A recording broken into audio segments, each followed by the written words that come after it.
थी कुछ, मतलब कॉल्ड द अंडरडॉग। मतलब में टू एक टू मेटाबॉलिक पाथवे और यस। दूसरा हीमोडायनामिक पाथवे है। तो यस तो मेटाबॉलिक पाथवे में जो है एजीई, पोलियोल, प्रोटीन काइनेस सी और सॉर्बिटोल ये इन्वॉल्व होते हम्म, हैं, जिसकी वजह से जो है ऑक्सीडेटिव स्ट्रेस इंक्रीज होगा। एंड रिजल्ट जो टीजीएफ बीटा और इंसुलिन लाइक ग्रोथ फैक्टर वो इंक्रीज होंगे, तो वो जो है मेटालोप्रोटीएज को इनहिबिट करेंगे।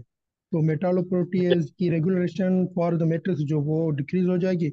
एंड रिजल्ट जो है एक्स्ट्रा सेलुलर मैट्रिक्स एक्यूमुलेशन होगी और विल्सन नोड्यूल फॉर्मेशन होगी।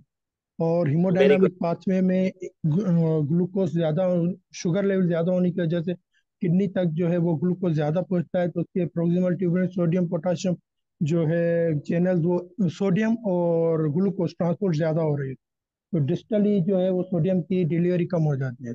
तो इन रिजल्ट क्या हो रहा होता है कि रास एक्टिवेशन हो जाती है, तो उसकी वजह से पेरिफेरल वेजो कंस्ट्रक्शन होगी और इफरेंट आर्टियोल की भी वेजो कंस्ट्रक्शन होगी और सोडियम की रिटेंशन भी होगी, तो उससे वॉल्यूम ओवरलोड बढ़ेगा। एंड रिजल्ट जो है ब्लड प्रेशर भी इंक्रीज होगा और जो है हाइपर फिल्ट्रेशन भी होगी।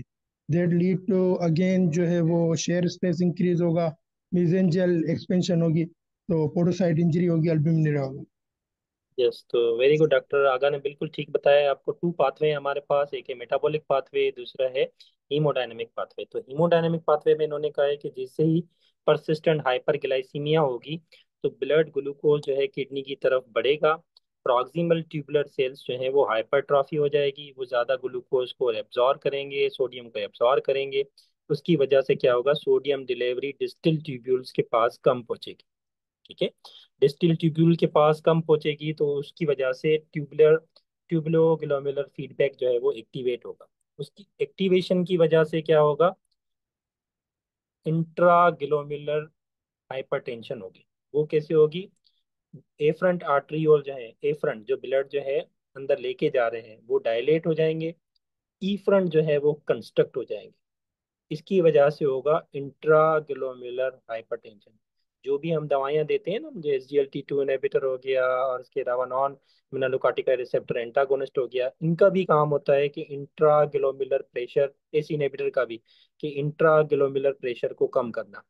ठीक है, तो जैसे ही इंट्राग्लोमेरुलर प्रेशर बढ़ेगा तो क्या होगी, पहले पहले तो हाइपर फिल्ट्रेशन होगी, फॉलोड बाय हाइपर फिल्ट्रेशन के बाद आपको पता है फॉलोड क्या होता है, उसके बाद मेसेंजियल एक्सपेंशन होगी, फिर ग्लोमेरुलर स्क्लेरोसिस बनेगी, नोड्यूलर स्क्लेरोसिस के बाद और then patient develop ESRD। That is जो है वो हीमोडायनामिक पाथवे, जो कि डॉक्टर आगा ने बिल्कुल ठीक आपको समझाया था।